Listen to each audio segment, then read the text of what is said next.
আমরা এই মুহূর্তে অত্যন্ত গুরুত্বপূর্ণ খবরের দিকে নজর রাখছি। আন্তর্জাতিক মাদক চক্রের দুই পান্ডা গ্রেফতার। গুজরাটের মুন্দ্রা বন্দরে হেরোইন উদ্ধার হয়েছিল 2021 সালের সেপ্টেম্বর মাসে। সেই ঘটনার প্রেক্ষিতেই দুই পান্ডাকে গ্রেফতার করা হয়েছে। একাধিক রাজ্যের 20 জায়গায় এনআইএর অভিযান এবং সেই অভিযানের থেকেই এই দুজনের সন্ধান পাওয়া গিয়েছে। যে দুজন আন্তর্জাতিক মাদক পাচারকারী ইতিমধ্যেই তাদের গ্রেফতার করা হয়েছে। গুজরাটের মুন্দ্রা বন্দরে হেরোইন উদ্ধার হয়েছিল প্রায় 3000 কেজি হেরোইন উদ্ধার হয়েছিল 2021 সালের 13ই সেপ্টেম্বর। এবং সেই ঘটনার পর এখনো পর্যন্ত আজকের দিনে দাঁড়িয়ে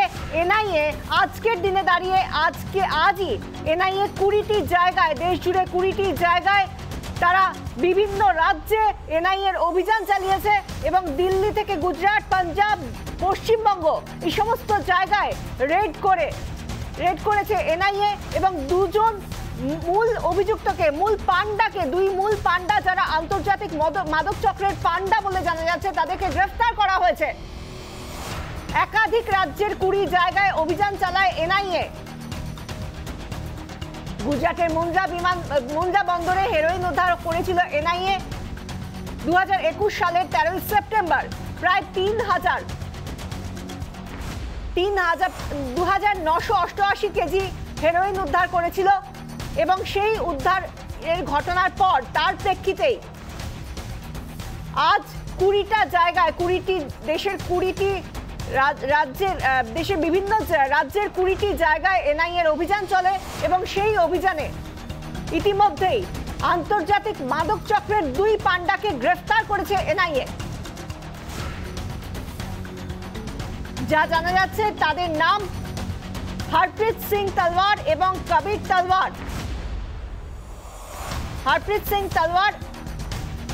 তলওয়ার। তাদেরকে দিল্লি থেকে গ্রেফতার করা হয়েছে এবং আরো একজনের নাম উঠে আসে প্রিন্স শর্মা। যে দুজনকে গ্রেফতার করা হয়েছে, হরপ্রীত সিং তলওয়ার ওরফে কবির তলওয়ার এবং প্রিন্স শর্মা, এদেরকে দিল্লি থেকে গ্রেফতার করা হয়েছে বলে জানা যাচ্ছে। গুজরাটের মুন্দ্রা বন্দরে হেরোইন উদ্ধারের ঘটনার প্রেক্ষিতে 20টি জায়গায় এনআইএর অভিযান দেশ জুড়ে। আমরা কথা বলবো, আমাদের সঙ্গে সিনিয়র এডিটর অনির্বাণ সিনহা রয়েছেন নিউজরুম থেকে। একটা বড় সড়ো অভিযান এবং দুজন আন্তর্জাতিক মাদক চক্রের পান্ডা গ্রেফতার।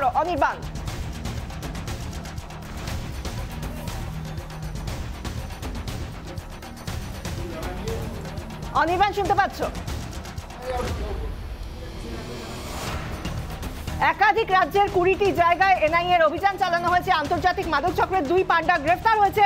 গুজরাটের মুন্দ্রা বন্দরে হেরোইন উদ্ধার হয়েছিল 2021 সালের 13ই সেপ্টেম্বর এবং সেই ঘটনায় গোটা দেশ জুড়ে আলোড়ন পড়ে গিয়েছিল। তারপর এতদিন ধরে বেশ কিছু জায়গায় আমরা বারবার দেখেছি এনআইএর তরফ থেকে মাদক নির্মূল করার জন্য, দেশ থেকে মাদক ফ্রি করার জন্য, মাদক মুক্ত করার জন্য তাদের তরফ থেকে অভিযান চালানো হয়েছে।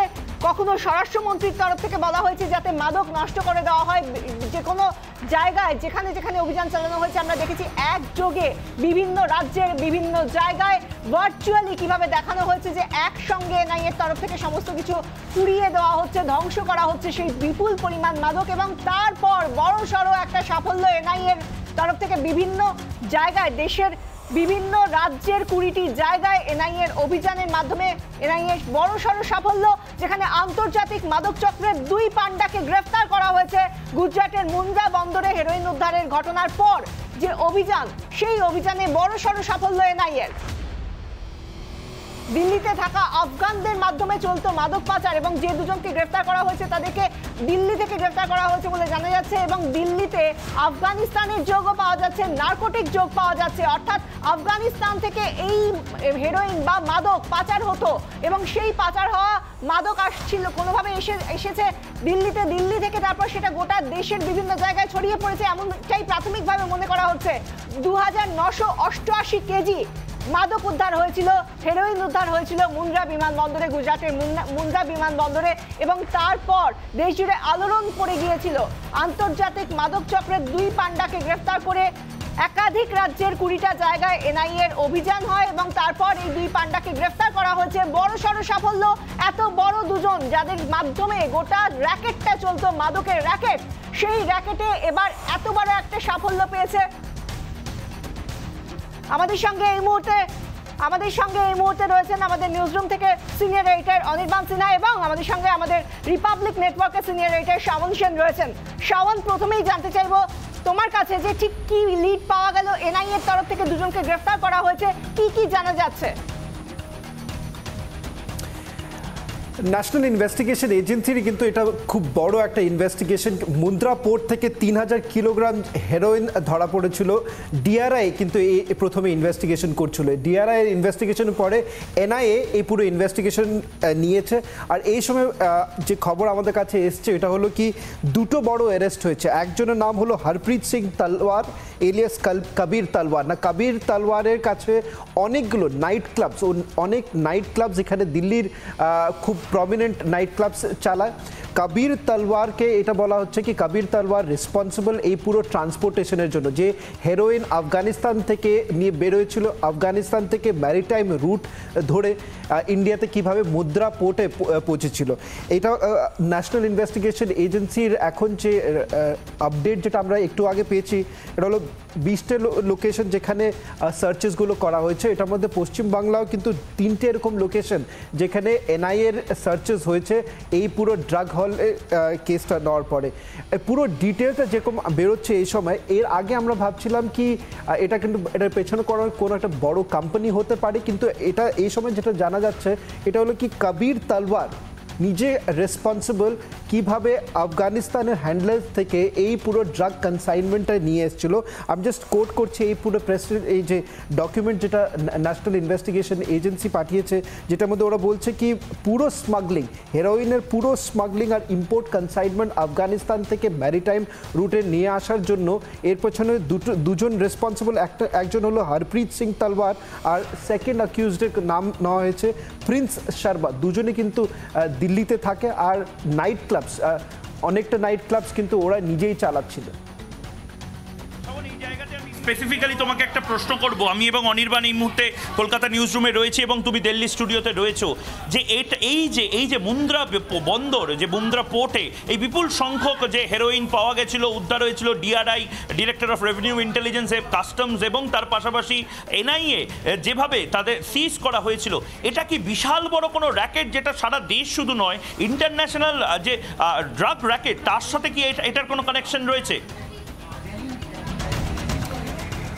যদি ইন্টারন্যাশনাল ড্রাগ র্যাকেটের কথা বলি, কিন্তু প্রথমে যখন এই খবরটা এসেছিল কি 3000 কিলোগ্রামের হেরোইন ধরা পড়েছে, এটা কিন্তু এই দেশের মধ্যে সবচেয়ে বড় এরকম একটা হেরোইন কনসাইনমেন্ট ধরা পড়েছে। এর আগে আমরা কোনোদিন এরকম শুনতে পারিনি কি এত বড় কনসাইনমেন্ট এসেছিল। আর তখন এটা বলা হচ্ছিল কি কিভাবে এটার পেছনে কিন্তু অনেকগুলো দেশের হাত হতে পারে। পাকিস্তানের নামও তখন বেরোচ্ছিল, কেন কি ডিআরআই এর যে ইনভেস্টিগেশন যখন ওরা করছে ওরা যেটা জানতে পেরেছে কয়েকটা মহারাষ্ট্রতেও কয়েকটা ফ্যামিলি মেম্বার্সরা রয়েছিল আর গুজরাতেও যারা কিন্তু রেসপন্সিবল কোম্পানিজগুলো চালাচ্ছিল, আর এই কোম্পানিজের দ্বারা থেকেই ওরা কিন্তু ট্রান্সপোর্টেশনগুলো করছে। কিন্তু যেগুলো স্টেটসের নাম নেওয়া হয়েছে এই সময় ইনভেস্টিগেশনে, এটা বলা হচ্ছে যে একবার মুন্দ্রা পোর্ট থেকে আসার পরে কিন্তু এটা ডিস্ট্রিবিউশন কিন্তু অনেক কটা স্টেটসে হচ্ছিল, দিল্লি ছাড়া পাঞ্জাব, হরিয়ানা আর উত্তরপ্রদেশ।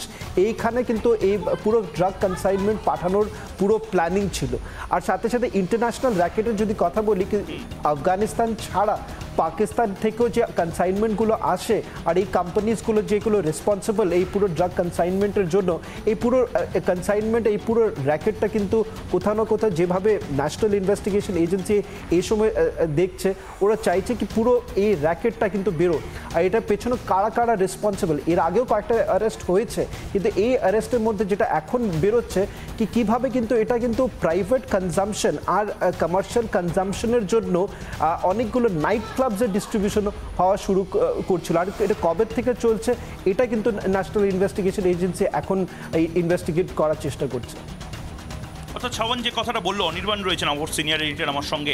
অনির্বাণ, এইটা যথেষ্ট পলিটিক্যালি ভাইব্রেন্ট একটা বড় বিষয় হয়ে গেছিল, রাজনৈতিকভাবে বিভিন্ন সমালোচনার মধ্যে হয়েছিল যে কি করে মুন্দ্রা বন্দরে এত সংখ্যক হেরোইন পাওয়া যায়। এটা তো সাফল্য, এনআইএ এর সাফল্য, কাস্টমসের সাফল্য, ডিআরআই এর সাফল্য। বিরোধীরা এটা নিয়েও বিরোধিতা করেছিলেন। অনির্বাণ, নিশ্চিতভাবে এটা সাফল্য তো বটেই, এবং মই তুমি যেটা বলছিলে যে বিপুল পরিমাণে হেরোইন উদ্ধার মুন্দ্রা বন্দরে গুজরাটে, সেটা গুজরাটের শাসন ক্ষমতা, কেন্দ্রের শাসন ক্ষমতায় আসীন দল, মুন্দ্রা পোর্টের মালিক কারা ইত্যাদি নিয়ে একটা রাজনৈতিক প্রচার আমরা শুনেছিলাম। কিন্তু আমাদের বাঙালিদের জন্য, পশ্চিমবঙ্গের জন্য কিন্তু অত্যন্ত চিন্তার একটি বিষয় যে জায়গাগুলোতে আজকে এই সার্চ অপারেশন চালানো হয়েছে এনআইএ এবং ডিআরআই এর তরফ থেকে, তার মধ্যে অন্তত 3টি লোকেশন আছে পশ্চিমবঙ্গের। আমরা এমন একটি রাজ্যে বাস করি, বিশেষ করে গত 3-4 দিন ধরে এই রাজ্যে গাঁজা কেসে ফাঁসিয়ে দেওয়া একটা অত্যন্ত বড়সড় হেডলাইনে থাকা খবর। আমরা জানি অনুব্রত মণ্ডলের আইনজীবীকে সেই হুমকি পেতে হয়েছে, এবং অনুব্রত মণ্ডলের কাছে এর আগেও অনেকে একই হুমকি পেয়েছেন।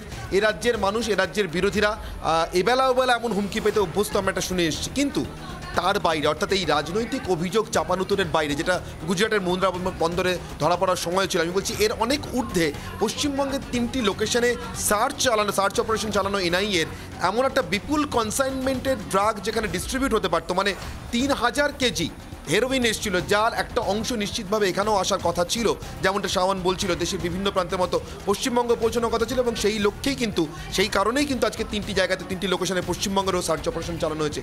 তাহলে কি কোনোভাবে পশ্চিমবঙ্গ খুব সফট লোকেশন হয়ে যাচ্ছে আন্তর্জাতিক মাফিয়া চক্রের, ড্রাগ মাফিয়া চক্রের কাছে পাচারের কাজ চালানোর জন্য, এই অপারেশন চালানোর জন্য? তার কারণ গোল্ডেন ট্রায়াঙ্গেল একসময় বলা হতো এই উপমহাদেশের ড্রাগ পাচারের ক্ষেত্রে আফগানিস্তান, পাকিস্তান এবং নেপালকে। যাতায়াতের সুবিধা, সন্ত্রাসবাদী কার্যকলাপ, মৌলবাদী কার্যকলাপ এবং তাকে উৎসাহ দেওয়ার জন্য ড্রাগ মানির ব্যবহার, এই সবটা মিলিয়ে সেখান থেকে অনেকটাই মুক্তি পেয়েছিলাম আমরা। কিন্তু মুন্দ্রা বিমানবন্দরের এই কনসাইনমেন্ট, তার সূত্রেই পশ্চিমবঙ্গ পর্যন্ত তার সূত্র এসে পড়া, তার রেশটা এসে পড়া, এটা কিন্তু আমাদের জন্য ভীষণ চিন্তার মুখ। শ্রাবণ, আমি তোমার কাছে শেষ প্রশ্ন করতে চাই। শ্রাবণ, এই মুহূর্তে এনআইএ আর যে ডিটেলসগুলো দিচ্ছে সেগুলো আমরা আমাদের স্ক্রিনে দেখতে পাচ্ছি, কিন্তু এই যে এত বড় লেভেলের যে সার্চ অপারেশন হয়েছে এবং তার পাশাপাশি ইন্টারন্যাশনাল ড্রাগ র্যাকেট, সরকার আলাদা করে বা এজেন্সিসগুলো আলাদা করে বিভিন্ন রাজ্যে, স্পেশালি পশ্চিমবঙ্গের মতন সেন্সিটিভ রাজ্য, সেক্ষেত্রে দাঁড়িয়ে কি কি স্টেপস নিতে পারে বলে তোমার মনে হয়? এই সময় কিন্তু সবচেয়ে বড় কনসার্ন যেটা এনআইএর জন্য থাকবে, কি কত জায়গায় কিন্তু এই হেরোইনের ডিস্ট্রিবিউশন এর আগে হয়ে গেছে। কেন কি তুমি দেখো, যদি একটা এরকমভাবে কনসাইনমেন্ট 3000 কিলোগ্রাম হেরোইন যদি মুন্দ্রা পোর্টে পৌঁছায়, তার মানে এটা হলো কি এর আগেও এরকম কনসাইনমেন্ট এসছে আর আসার পরে ডিস্ট্রিবিউট করা হয়েছে। আর ডিস্ট্রিবিউট কোথায় কোথায় করা হয়েছে এটা কিন্তু একটা বড় কনসার্ন থাকবে এনআইএর জন্য। এটার জন্য কিন্তু বাকি যে স্টেটসের অনেক নার্কোটিক্স ডিপার্টমেন্ট আছে, ওদেরকে কিন্তু কোথাও না কোথাও ওদেরকে জানিয়ে ওদের কাছে অ্যাকশন নেওয়ার জন্য কিন্তু কয়েকটা স্টেপস নিতে হবে। আর এটার জন্য খালি পশ্চিমবাংলার কথা বলছি না, নর্থ ইস্টার্ন স্টেটসেও কিন্তু অনেক ডিস্ট্রিবিউশনের এর আগেও হয়েছে। এটার জন্য কিন্তু ন্যাশনাল ইনভেস্টিগেশনের ইউনিট যেগুলো বাকি জায়গায় রয়েছে, গুয়াহাটিতে যে একটা ইউনিট আছে, ওখানেও কিন্তু এইগুলো ইনফরমেশন পাঠানো হয়েছে এটা দেখানোর জন্য কি অন্য জায়গার থেকে, অন্য বর্ডার স্টেটস থেকে কি কনসাইনমেন্টগুলো আসছে, কি কনসাইনমেন্টগুলো অন্য জায়গায় পাঠানো হচ্ছে। কেন কি একটা কোথাও না কোথাও দেখো ক্রস বর্ডার কনসাইনমেন্ট ট্রেডগুলো যেগুলো চলছে, এই কনসাইনমেন্টগুলো পাঠানোর চেষ্টা অনেক জায়গায় করা হয়েছে এর আগে। এটার জন্য ওরা কোথাও না কোথাও ওরা চেষ্টা করবে কি একটা কোনো কোম্পানি এটার পেছনে আছে কি না। দ্বিতীয় কথা হলো কি ওরা এটাও জানার চেষ্টা করবে যে পয়সাটা ওরা বানিয়েছে পুরো স্মাগলিংতে, এটা কোথায় যাচ্ছে। শ্রাবণ, আমি তোমাকে একটু থামাচ্ছি। শ্রাবণ, এই মুহূর্তে তোমাকে আমি একটু থামাচ্ছি, কারণ যে আড়ালে, যে ব্যবসার আড়ালে গোটাটা চলতো, বিটুমিনাস কোল, ট্যালকাম পাউডার এবং যে ধরনের পাউডার, সেই যে পাউডারের আড়ালে এই গোটা ব্যবসাটা চলতো। শ্রাবণ, এই ধরনের ব্যবসা গোটাটা চলতো এই ধরনের বিটুমিনাস কোল বা ট্যালকাম পাউডারের আড়ালে, সেই ইন্ডাস্ট্রির আড়ালে। তার জন্য আমি এটা বলছিলাম কি এটা কিন্তু প্রথমবার না যেখানে এই কনসাইনমেন্টগুলো এসছে, কিন্তু কোথাও না কোথাও এনআইএ যেটা ওরা এই সময় সাসপেক্ট করছে কি এর আগেও অনেক কনসাইনমেন্ট এসছে, ধরা পড়া হয়নি। এটার জন্য কোথাও না কোথাও যে ফোকাসটা থাকবে এই সময় ইনভেস্টিগেশনের, এটা হলো কি কবির তালোয়ারের সাথে আরও কতজন জুড়েছে।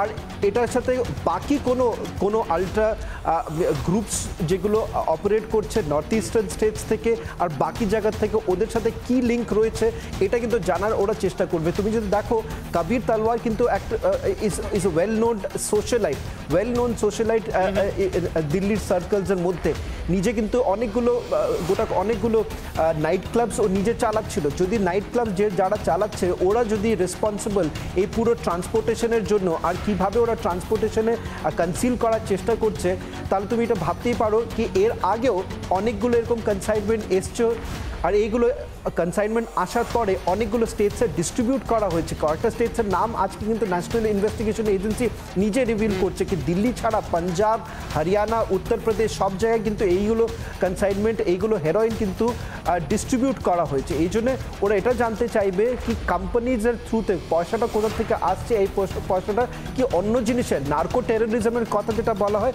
নার্কো টেরোরিজমে কোথাও না কোথাও এই পয়সা গেছে কি যায়নি, এটা কিন্তু ওরা কারণে শাওন তোমাকে আমি জিজ্ঞাসা করতে যাচ্ছি পরের যে আমার জিজ্ঞাসা তোমার কাছে, গত বছর 15ই আগস্টে যেভাবে আফগানিস্তানে ফের ক্ষমতায় ফিরেছে তালিবানরা এবং তারপর থেকে আন্তর্জাতিকভাবে যেভাবে কোনো স্বীকৃতি মেলেনি তাদের, আমরা জানি আফগানিস্তানের ভিতরে কি অবস্থা, কতটা দারিদ্র্যের মধ্যে এই মুহূর্তে সাধারণ মানুষ দিন কাটাচ্ছেন এবং তালিবানরাও পাকিস্তান বা চীন বা আন্তর্জাতিক শক্তির অন্যান্য কিছু শক্তির গোপন সাহায্য ছাড়া সেভাবে কিছু পাচ্ছে না। সেই কারণেই কি আফগানদের তরফ বিশেষ করে তালিবানদের তরফ থেকে নার্কো টেরোরিজমের এই সবথেকে ভয়ঙ্কর চেষ্টায় যে রেকর্ড পরিমাণে পাওয়াটা, তার কারণ কি একটাও যেটা আসলে একটা মরিয়া চেষ্টা যতটা সম্ভব বেশি পরিমাণে ড্রাগ রপ্তানি করে সেই টাকা থেকে আবার মৌলবাদী কার্যকলাপকে পুষ্ট করা? শাওন, অনির্বাণ, অনেকটা ইন্টারন্যাশনাল ফোরামেও কিন্তু এই কথাটা ওঠানো হয়েছে। FATF এর মধ্যে এই কথাটা কিভাবে অনেক হেরোইন কনসাইনমেন্ট কি নার্কো টেরোরিজম এর যে ভয়টা খালি আমাদের দেশ না, অনেক দেশরা এই সময় এই কনসার্নটা ওরা রেজ করেছে FATF এর মতন প্ল্যাটফর্মের মধ্যে। আর ওরা এটাই চাইছিল কি মানি লন্ডারিং যে আজকে অনেক দেশে হচ্ছে, এটা কিন্তু নার্কো টেরোরিজমের থ্রুতেই কোথাও না কোথাও দেখা যাচ্ছে কি একটা কানেকশন বেরোচ্ছে। এটার জন্য অনেক স্টেট বা নার্কো টেরোরিজম এগুলোকে কোথাও গিয়ে এক সুতোয় গেঁথে ফেলা হচ্ছে, যেখানে দেখা যাচ্ছে এই এত 3000 কেজি যে ড্রাগ পেডলিং বা যে কনসাইনমেন্ট এসেছিল তারপরে NIA এর আজকের বড়সড় অভিযান এবং তার প্রেক্ষিতে সাফল্য, দুজন আন্তর্জাতিক মাদক পাচারকারী গ্রেফতার। অনেক ধন্যবাদ তোমাদের দুজনকেই, শাওন এবং অনির্বাণ। আমাদের সঙ্গে দিল্লি স্টুডিও থেকে ছিলেন আমাদের সিনিয়র এডিটর শাওন সেন, আমাদের সঙ্গে নিউজ রুম থেকে ছিলেন আমাদের সিনিয়র এডিটর অনির্বাণ সিনহা।